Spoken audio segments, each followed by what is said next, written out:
मसलपुराव मिरु एबसुनि बानजायनायाव महकुमा थाखोनि बर' दैदेनगिरिफोरनि सावराय जथुमा। बाक्सा जिल्लानि सदर मसलपुराव दिनै मिरु एबसुनि बानजायनायाव बाक्सा जिल्ला एबसुनि आफादगिरि उमेश दैमारिनि मेल सामलायनायाव बर' दैदेनगिरिफोरनि सावराय जथुमा खुंफुंनायखौ नुनो मोनो। बे सावराय जथुमायाव बिटिआर आरो बिकेडब्लिउएसि गावखुंथायनि गेजेरजों बर' माहारिखौ मोनसे गोख्रों हारि महरै दानाय बे आयदाखौ लानानै सावरायनायखौ नुनो मोनो।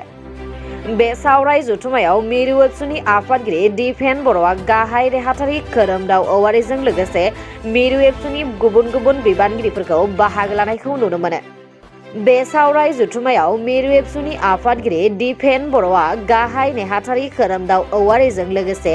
मिरु एबसुनि गुबुन गुबुन बिबानगिरिफोरखौ बाहागो लानायखौ नुनो मोनो। मख'जाथावदि बे सावराय जथुमायाव एबसुनि बारग' बिबानगिरिफोर, बर' थुनलाइ आफादनि बारग' बिबानगिरिफोर, बारग' बिएलटि, बारग' फायखिफोर, एनडिएफबिनि बारग' फायखिफोर, बारग' बर' भलन्टियार फर्सनि फायखिफोर आरो आथिखालनि गुबुन गुबुन माहारियारि आफादनि बिबानगिरिफोरखौ बाहागो लानायखौ नुनो मोनो। बिटिआर आरो बिटिसि 1987 मायथाइनिफ्राय बड'फानि आन्दलन, एबसुनि आन्दलन, एक्स भलन्टियार फर्सनि आन्दलन, बिपिएससिनि आन्दलन, बिएलटिनि आन्दलन, एनडिएफबिनि आन्दलन, बे गासै सोमावसारनायाव जातिया जिखिनि लुबैदोंमोन एसपिरेसन दिनै जों बे आथालाव मोनबाय। जों नेक्स्ट लेभेलाव थांनांगोन आरो बे काउन्सिला बर' कसारि काउन्सिलानो होन, बिटिआर काउन्सिलानो होन, सिक्स सिडुल आरो अट'नमास काउन्सिल, बे मोननैबो जोंनि सम्पति, बिनि एसेट, बे जों बिनि मालिक, जों बिनि बिग ब्रादार आरो बेयाव जोंनि जातीय सिन्ताजों, जातीय धाराजों, जातीय इस्युजों जों माने जायफोरा दिनै जातीयताबादनि लामाजों दावबायनानै दिनै हानजा दाबाय, हानजा दानानै सरकार सालायदों, सोरबा मालाबा रुलिंआव थादों, सोरबा मालाबा अपोजिशनाव थादों, मालाबा अपोजिशन मालाबा रुलिं, जि परिबेसानो थाया मानो जे जों लुबैयो जोंनि मानसिया बा जोंनि जातीय सिन्ताजों जोनोम जानाय आफादफोरानो, दलफोरानो सरकारखौ सालायनानै जातीय एजेन्डाखौ आसामाव असमियानि एजेन्डाया जेरै सोलियो, माराठीनि एजेन्डाया महाराष्ट्रआव जेरै सोलियो, गुजरातआव गुजरातीनि एजेन्डा सोलियो, सेम एजेन्डाया सोलिनांगौ। बेयाव जों रावनिबो कब्जा, दखल, सोरनिबा बेखौ सेनो नागिरनाय, सोरबाया 26आव जों खामानि मावगोन, 25आ जोंनि टारगेट, जोङो 1 नम्बर पार्टी जागोन, 1 नम्बर जों सरकार सालायगोन, बेफोर बाथ्राखौ लानानै जों खोनासंनो लुबैया आरो बिनि थाखाय जों स्ट्रंलि डिफेन्सिभ होनो थाखाय जों जेब्लाबो खामानि मावगोन। जों रावनिबो सुथुर नङा, रावखौबो जों एन्टि साना, खिन्थु मिलिजुलि बिदा फंबाय सानलायनायनि गेजेरजों जातीय एजेन्डाया बर' हारिया फार्स्ट, बिनि उनावसो आफाद आरो दलनि बाथ्रा, बिनि उनावसो गावनि इन्डिभिजुवेलनि बाथ्राया फैगोन। गोजोन्थों। बेफोरो सानाव नुनाय सिमां होननानै आं बुङो, जे जिखौ हराव नुयो बेबो मालाबाबो जाया आरो सानाव नुनाय सिमाङाबो बास्तबाव बा प्रेक्टिकेलाव जाफुङा। दा बेखायनो जायफोरा नुदों पलिटिकेल एजेन्डा, पलिटिकेल मटिभजों खोथाफोरखौ बुङो जे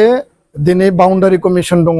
बाउन्डारि कमिसना स्टेट आसाम केबिनेटनो रिकमेन्डेसन खालामो, आसाम केबिनेटआ एप्रुभेल होनानै राज्यपालनो हरो, राज्यपाला नटिफिकेसन अर्डार खालायो। बेबायदिनो 60टा गामिनि पेकेज दङमोन गिबि मन्थ्रिया फोसावनाय, बिनिनो 41टा गामिखौ दिनै राज्यपाला स्टेट केबिनेटनि एप्रुभेल मोननायनि गेजेरजों बिथाङा नटिफिकेसन जारि खालामबाय। दा बेसेबां गुवार जायगा, मोननै डिस्ट्रिक्ट, बेसेबां भास्ट एरिया, बेयाव 41टा गामिखौ जुदि जोङो दागो होयोब्ला बहा बहा हाबखो, बे कन्टिगुवास जायाखै, बेयो दिनै सेटेलाइटआवनो हाबदों। खिन्थु जोंनि अबजेक्टिभा जाबाय एकर्डनि बेसिक फान्डामेन्टेल जि मोनसे एक्सटेनसननि प्रभिजनमोन, बेनो जाबाय जे सिक्स सिडुला जाबाय कन्टिगुवास, सिक्स सिडुला जाबाय कम्पेक्ट एरिया आरो बेखौ मेनटेन खालामनानै उइदाउट डाइलुटिं दा provision of the six schedule, जोंनि टार्गेटआ जाबाय सनितपुर आरो बिश्वनाथआव आद्रा थानाय गामिखौ सोसननानै बेखौ कन्टिगुवास खालामनांगौ, फोलावनांगौ, बारायनांगौ, फेहेरनांगौ। दा फार्स्टआव 41 गामि हाबदों, बाउन्डारि कमिसना सोलिगासिनो दङ, आसाम केबिनेटआबो सोलिगासिनो दङ,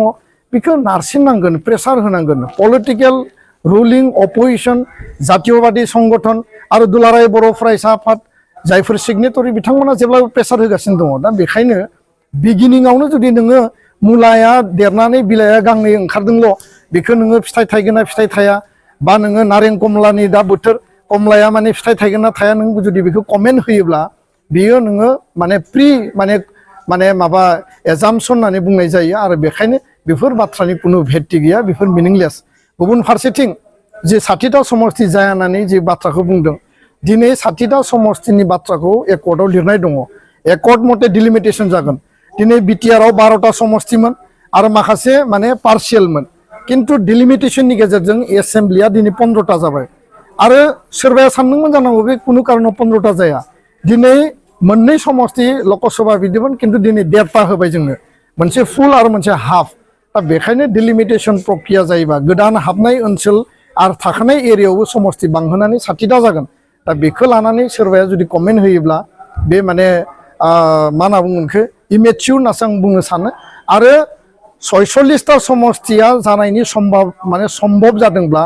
60 समस्तिया डेफिनेटलि जागोन बिनि थाखाय लिडारफ्रा आफादफोरा दैदेनगिरिफ्रा माबायदि खामानि मावगोन बिनि सायाव निर्भर खालामगोन आरो जाय व्यक्तिया बुंदों बिथाङाबो बिनि उइटनेसमोन 60टा समस्ति जानांगौ एकर्डआ मोजां होननानै बिथाङाबो बै समाव सहि होदों आरो बिथाङाबो बिनि रेसपन्सिबिलिटि दङ बे रेसपन्सिबिलिटिया बिथाङा खारनो हाया सानसे नङा सानसे रायजोनि काटगोरायाव बिथाङा जबाबदिहि जानांगोन दा बेखायनो इमेच्युर खोथाफोरखौ बुंनानै रायजोफोरनि गेजेराव बिब्रान्थि लाबोनाय आरो जातीय एजेन्डाखौ नोङो माने गुबुन हारिनि सिगाङाव बुंनानै बेखौ नोङो कन्ट्राडिक्ट खालामनायनि कुनु प्रयोजन गैया होननानै आङो बुंनो सानो दुलाराय बर' फरायसा आफादा जे जिल्ला लेभेलाव आरो साब डिभिजन लेभेलाव जोंहा जे एक्स वार्कार मिट जों जि लाबाय थादों मोनबा आफाद एबसु बर' थुनलाइ आफाद एक्स डिएलटि एक्स एनडिएफबि आरो एक्स भलन्टियार फर्स बिनि दिनै मसलपुर साब डिभिजन आरो बेयो प्राय बिटिआर ओनसोलाव जोबनायनि लामायाव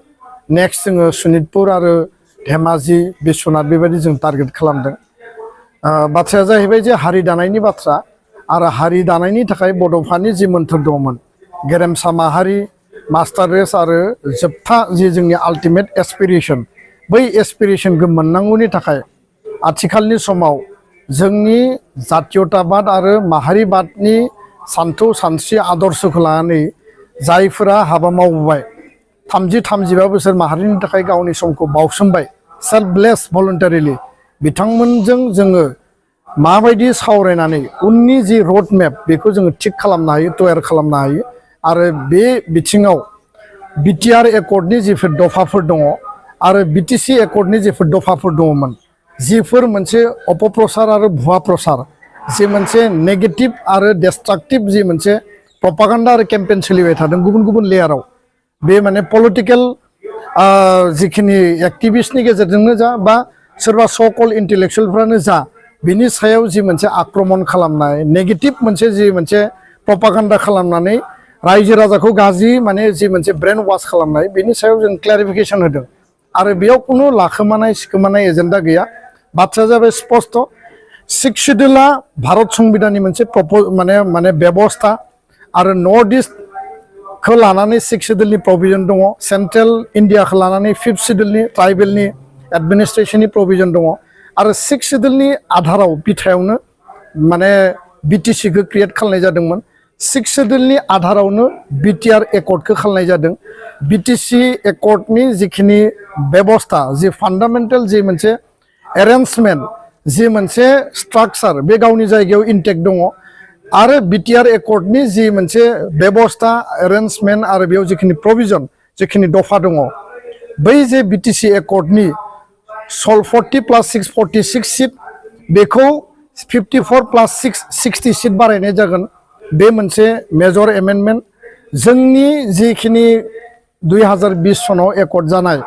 बिनि गेजेरजों जोंहा एरियाया बारायगोन सनितपुर बिश्वनाथ गहपुरसिम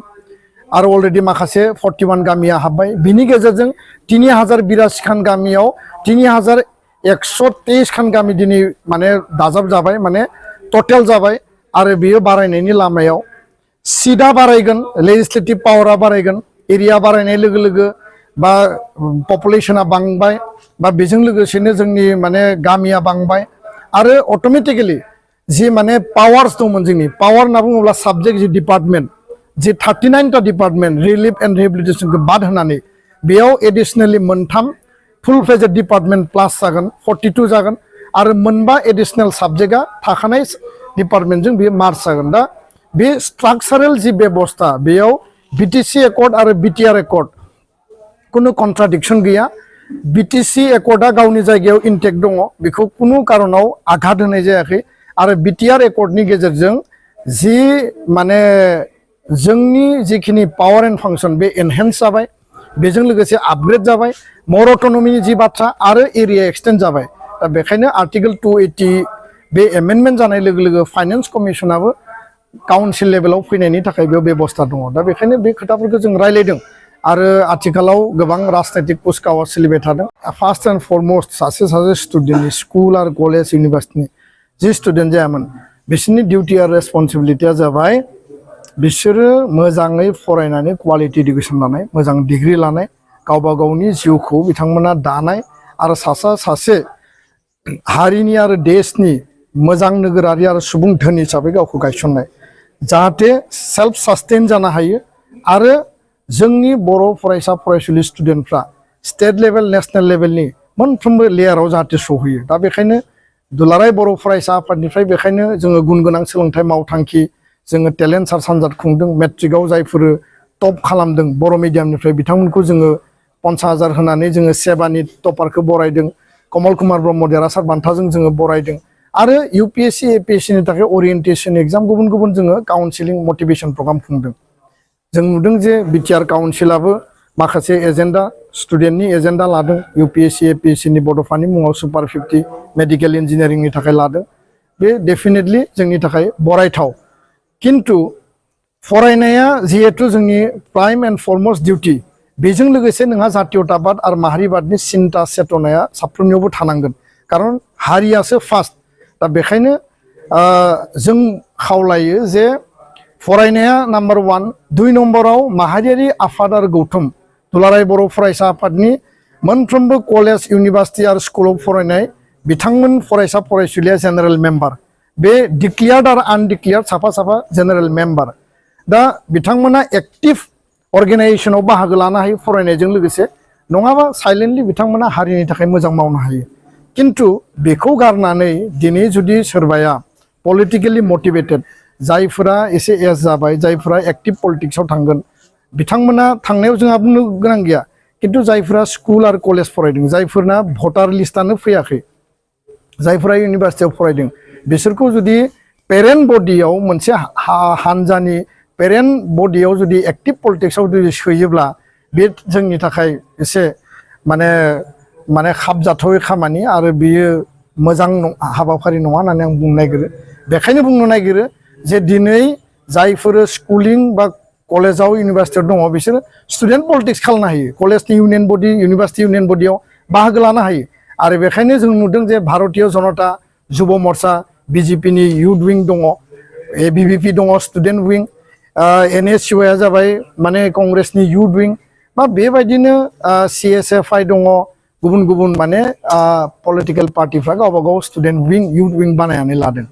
आरो डेफिनेटलि बेबायदिनो रिजनेल पार्टिफ्रावबो दङ AJPआबो थागोन UPPLआबो थागोन BPFआबो थागोन किन्तु जों नुदों जे आथिखालाव जे BPF राजखान्थि हान्जा आं बिथांमोनखौ सोंखारिनो नागिराखै बिथांमोनखौ आङो दायबो होनो नागिराखै किन्तु बबे लामाजों दिंग्रायदों आरो मटिभेसना मा बेसो जोंनि थाखाय साननो गोनां जि बाथ्राखौ जोङो माने मालाबाबो सानफेराखै जे यां स्टुडेन्ट जायफोरा माने दाबो माने डेमक्रेसिखौ बुजियाखै एडाल्ट फ्रान्चाइज 18 इयार्स प्लास जायाखै बे मानसिखौ जुदि नोङो जुदि एक्टिभ पलिटिक्सआव पेरेन्ट बडियाव जुदि सोयोब्ला बेफोर जोंनि थाखाय माने मोनसे जि जिउ दानायनि जि मोनसे प्रसेस बे प्रसेसआव स्पिड ब्रेकार होनानै आसखान्दा खालामनानै आं बुंनो सानो दा बेखायनो कलेज इउनिभार्सिटियाव फरायदों स्टुडेन्ट पलिटिक्स खालाम बबेबा युथ विंआव खामानि माव आंहा बुंनो गोनां गैया किन्तु जातीयताबाद जातीय सिन्ताया प्रथम फैनांगौ गावनि जिउ दानाया प्रथम जानांगौ आरो बिनि उनावसो नोङो बाखि खामानिखौ साननांगौ दा बेखायनो बेफोरबायदि खामानिया जाहाथे एक्टिभिटिया सोलिया आरो जायफोरा बेखौ नेतृत्व लादों बिथांमोना बड'फानि आदर्श सान्थौ सानस्रिखौ गोसोखांनांगौ आरो मेयार पलिटिक्सनि थाखाय पलिटिकेल सार्थनि थाखाय बेफोरबायदि सोरनिबा जिउखौ आसखान्दा खालामनाय सोरखौबा माने नोङो भुवा मटिभेसन होनानै बिसोरखौ गाब्रु होनाय खामानिखौ जाहाथे दामावथों आं बेखौ खावलायबाय